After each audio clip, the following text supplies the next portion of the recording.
શિવા!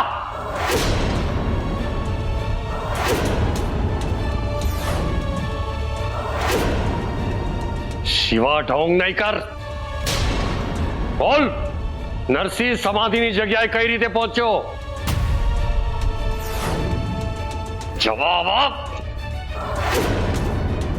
બોલ, નરસિંહ સમાધિની જગ્યાએ કઈ રીતે પહોંચ્યો?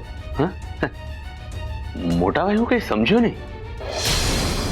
નરસિંહભાઈ મળી ગયા છે.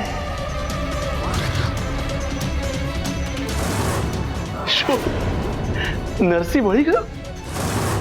અરે હું મહાદેવ પાસે પ્રાર્થના કરી રહ્યો હતો કે નરસિંહ મળી જાય, અને નરસિંહ મળી ગયો. હે મહાદેવ, તારી કૃપા થઈ. મોટા ભાઈ, તમે મને શું પૂછ્યું? નરસિંહ સમાધિ વાળી જગ્યાએ કેવી રીતે પહોંચ્યો? એટલે નરસિંહ ખાડામાંથી મળ્યો?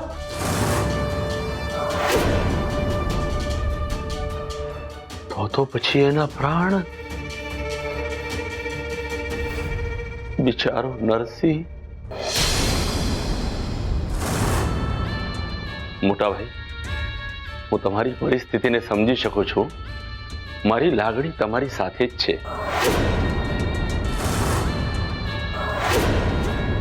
માણેક, મારી લાગણી તમારી પણ સાથે છે.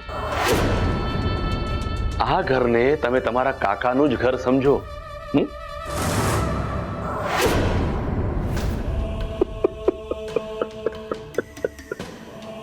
મોટા ભાઈ, આપણો ભત્રીજો, આપણો જેની સાથે લોહીનો સંબંધ હતો એવો નરસિંહ આપણને છોડીને જતો રહ્યો. શિવા, તને કેવી રીતે ખબર કે નરસિંહ મૃત અવસ્થામાં મળ્યો છે?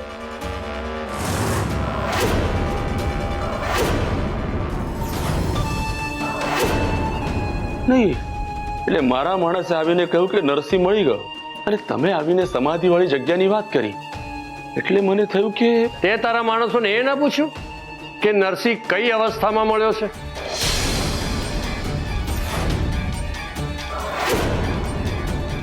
નરસિંહ!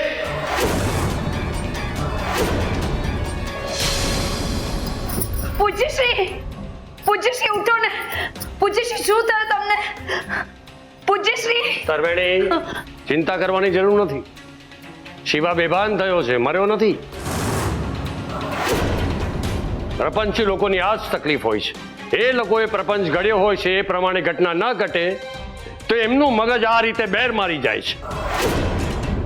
સત્ય પર દરેક જાતની મુસીબત પડે છે. સત્ય દબાતું હોય છે, કચડાતું હોય છે, સત્યને બદનામ કરવામાં આવે છે, સત્ય લોકોને કદરૂપો લાગવા માંડે છે. જ્યારે અસત્ય લોકોને પ્રભાવિત કરે છે, આ શિવા જેમ પ્રભાવિત કરે છે. અને આ જુઓ, અમારા નરસિંહને જ. આ જગતના લોકો અસત્યની પાછળ ભાગતા હોય છે, કારણ કે અસત્યને સજાવી ધજાવીને આકર્ષિત બનાવવામાં આવે છે.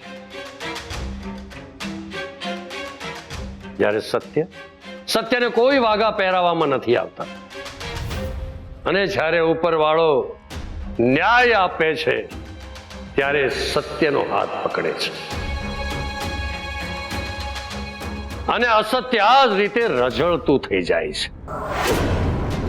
દમા, વૈદ બાપાને બોલાવો. જી.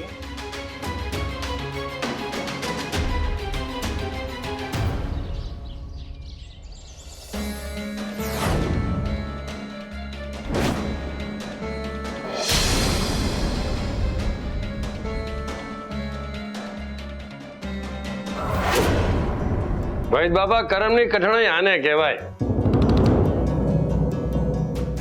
નરસિંહ માટીમાં દટાયેલો હતો, અને તમારા પૂજ્ય શ્રી હરતા ફરતા હતા, તેમ છતાં તકલીફ પૂજ્ય શ્રીને પડી, નરસિંહને નહીં.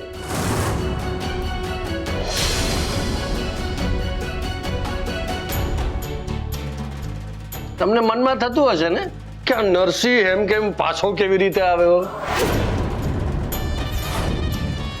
એવું તો કાંઈ ખાસ નથી થયું, શરીર ઠંડુ પડી ગયું છે.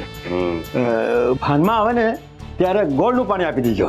ભાઈ બાપા, આ શરીર ઠંડુ તો ત્યારે પડી જાય છે ને જ્યારે તમે ધાર્યું હોય કઈ અને ઉપરવાળો કરે કઈ.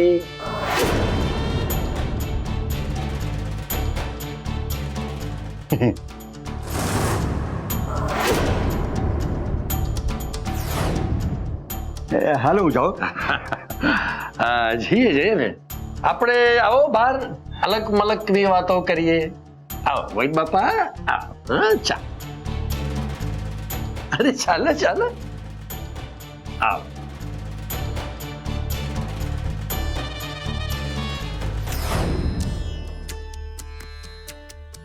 શું મારે ગામવાળાને સત્ય કહી દેવું જોઈએ કે શિવાભાઈએ મને ઝેર આપ્યું હતું? જો કે હરિએ તો મને સત્ય કહેવાની જવાબદારી સોંપી છે અને એ મારી ફરજ પણ છે. જે મારી સાથે બન્યું એ બીજા કોઈ સાથે ન બને એવો સંદેશો આપવા માટે સત્ય બોલવું જરૂરી છે. કદાચ જગતમાં સત્ય બોલનારા બહુ ઓછા હશે, એટલે પણ હરિએ સત્યનો આગ્રહ રાખ્યો હશે. અને એમ પણ જો હું સત્ય ઉઘાડું નહીં પાડું તો શિવાભાઈના પ્રપંચ કોઈના જીવન સાથે ફરી રમત રમશે. હરિએ સાક્ષાત પ્રાણ પૂર્યા છે મારામાં, એ મૂંગા રહેવા માટે નહીં.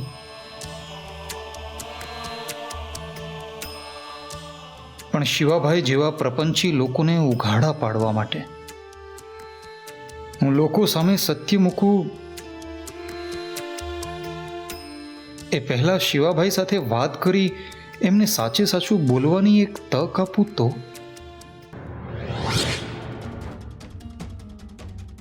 બેસો. ના ના, કોઈ વાંધો નહીં, હું થોડોક ઉતાવળમાં છું.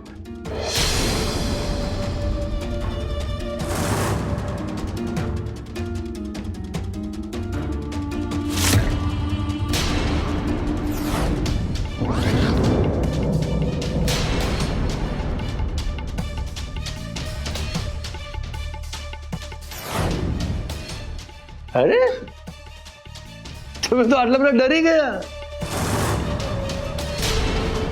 અરે પરસેવો થઈ ગયો. તમને ખબર છે આ શિવાને પણ આમ જ પરસેવો થઈ ગયેલો. પરસેવો તો ધબાક કરીને પડ્યો ને બેભાન થઈ ગયા.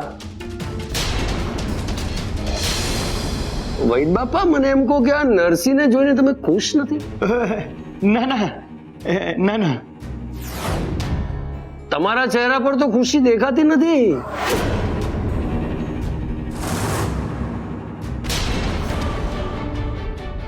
વૈદ બાપા, શામળના બાપુ પૂજામાં બેઠા હતા ત્યારે તમે ત્યાં જ હતા ને?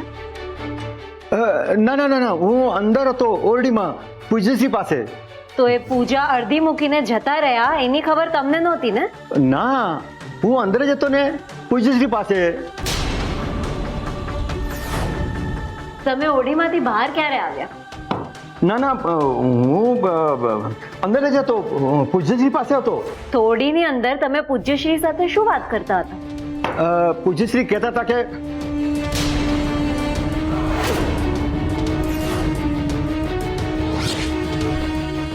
શું કહેતા હતા?